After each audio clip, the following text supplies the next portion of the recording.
नमस्कार, मैं डॉक्टर हर्षवर्धन पुरी। आज जिस बीमारी की हम बात करेंगे, इंडिया में अब वो बढ़ती ही जा रही है। बहुत ही खतरनाक बीमारी है, बहुत ही ड्रेडफुल बीमारी है, ट्रैकियल स्टेनोसिस। मैं डॉक्टर हर्षवर्धन पुरी, मैं एक सीनियर कंसल्टेंट थोरेसिक और लंग ट्रांसप्लांट सर्जन हूं मेदांता द मेडिसिटी गुरुग्राम में। तो ट्रैकियल स्टेनोसिस होता क्या है? ट्रैकियल स्टेनोसिस का मतलब, ट्रैकिया मतलब हमारी ये श्वास नली। तो किसी भी कारण से इस श्वास नली के पिचक जाने को ट्रैकियल स्टेनोसिस कहते हैं। पिचक जाना, स्टेनोसिस, बंद हो जाना।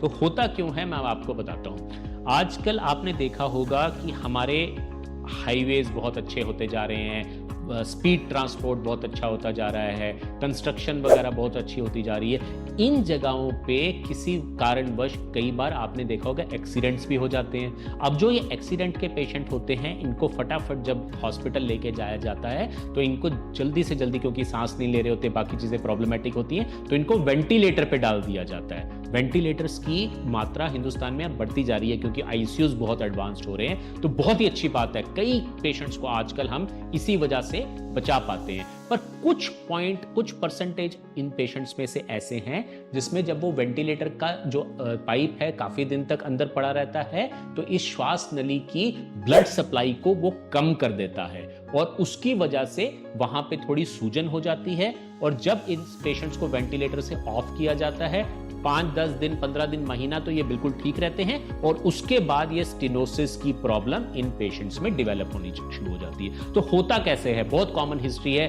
पेशेंट वेंटिलेटर पे था या ट्रेकेओस्मी पे था, जैसे ही वो वेंटिलेटर बंद किया या वो ट्यूब निकाली या ट्रेकेओस्मी की ट्यूब निकाली, कुछ दिन तो पेशेंट नॉर्मल रहा और उसके बाद उसकी सांस उखड़ना स्टार्ट हो गई या उसकी सांस में ऐसी आवाज आना शुरू हो गई जिसको कहते हैं स्ट्राइडर। तो जब ऐसा होता है, लोग पेशेंट को फटाफट उसी इमरजेंसी वगैरह में लेके भागते हैं। तो वहां पे जो डॉक्टर होता है वो डायग्नोसिस बनाता है कि इसकी श्वास नली पिचक गई है या सिकुड़ने लगी है, तो इसमें ट्रैकियल स्टेनोसिस हो गया है। अब ट्रैकियल स्टेनोसिस का ट्रीटमेंट 3 प्रकार का होता है। एक तो इमरजेंसी, जैसे ही आप वहां पे लेके गए, फटाफट वो कोशिश करते हैं किसी तरह इस श्वास नली को खोल दिया जाए। अगर वहां बहुत अच्छा कोई पल्मोनोलॉजिस्ट या ब्रोंकोस्कोपिस्ट या इंटरवेंशन पल्मोनोलॉजिस्ट अवेलेबल होता है, तो वो ब्रोंकोस्कोपी करके, दूरबीन डाल के, फटाफट बैलून करके उस ट्रैकिया को खोल देता है और पेशेंट ठीक हो जाता है।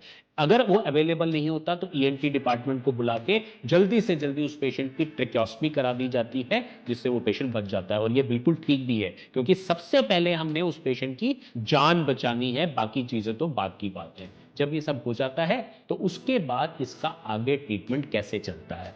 कुछ जगहों पे बार बार इस पेशेंट को दूरबीन की सर्जरी करके या ये हमारी ब्रोंकोस्कोपी करके, डायलेटेशन करके बार बार रखा जाता है, जो कि इसका ठीक ट्रीटमेंट नहीं है। देखिए, अगर आपने 1 या 2 बार डायलेटेशन करवाया और उसके बाद आपको लगा कि फिर से श्वास नली बढ़ रही है, तो अब हम इस पेशेंट को बार बार डायलेट नहीं कर सकते। स्टेंट वगैरह डालना तो बिल्कुल ही लाजमी नहीं है इन पेशेंट्स में, क्योंकि स्टेंट सिर्फ उन पेशेंट्स में डाला जाता है जो कैंसर वगैरह के एंड स्टेज पेशेंट्स होते हैं। तो फिर क्या करना चाहिए?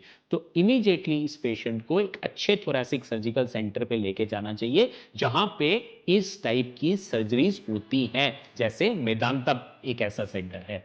तो जब पेशेंट हमारे पास आता है, हम उसको देखते हैं कि इसके क्या क्या पुराने इलाज हो चुके हैं, कितनी बार डायलेटेशन हो चुका है, कितनी बार स्टेंट कर दिया है, ये सब कुछ को देख के फिर हम उसके कुछ टेस्ट कराते हैं। टेस्ट में हम 2 मेजर टेस्ट कराते हैं। एक कराते हैं CECT neck and chest with 3D reconstruction of the tracheobronchial tree. इसमें हम 3D रिकंस्ट्रक्शन करते हैं पूरे के पूरे श्वास नली का और देखते हैं वो कितनी जगह पे खराब है, कितनी खराब है। ये देखने के बाद हम डिसाइड करते हैं अब आगे क्या करना है। दूसरा जो मेजर टेस्ट हम करते हैं वो करते हैं ब्रोंकोस्कोपी। ब्रोंकोस्कोपी, श्वास नली में एक दूरबीन डालते हैं और एग्जैक्टली देखते हैं कि अंदर श्वास नली की हालत कितनी खराब है, कितनी ज्यादा खराब है और कहां तक फैली हुई है।